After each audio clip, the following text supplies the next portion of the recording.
Alors c'est un panorama des présidents américains depuis l'origine, depuis George Washington.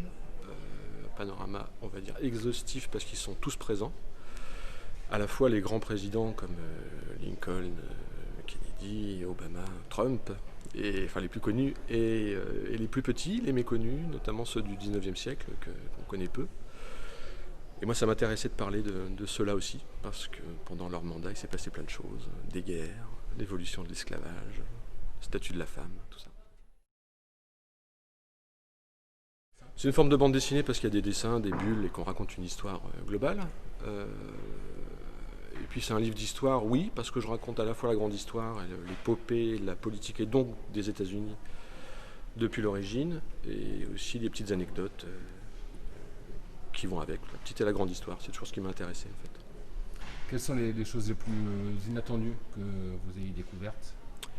Alors il y a le président Harrison au 19e siècle qui était le plus vieux président de l'histoire à l'époque parce qu'il avait 68 ans, qui a fait un discours d'une heure en plein mois de janvier à Washington lors de son investiture et qui a chopé une pleurésie et qui est mort un mois après.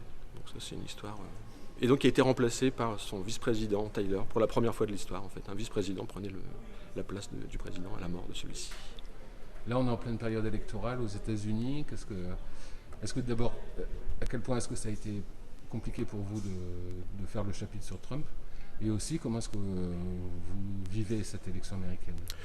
Oui, ça a été très compliqué parce que donc moi j'ai bouclé le livre en juillet. Il a fallu emmagasiner tout ce qui s'est passé déjà pendant 4 ans pendant le mandat de Trump, et c'était déjà beaucoup de choses.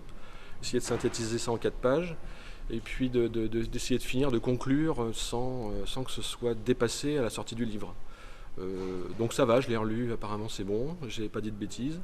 Mais c'était très difficile parce que il se passait encore à ce moment-là, cet été, plein de choses, et on ne savait pas. Et puis en plus, il aurait pu mourir du Covid il n'y a pas longtemps.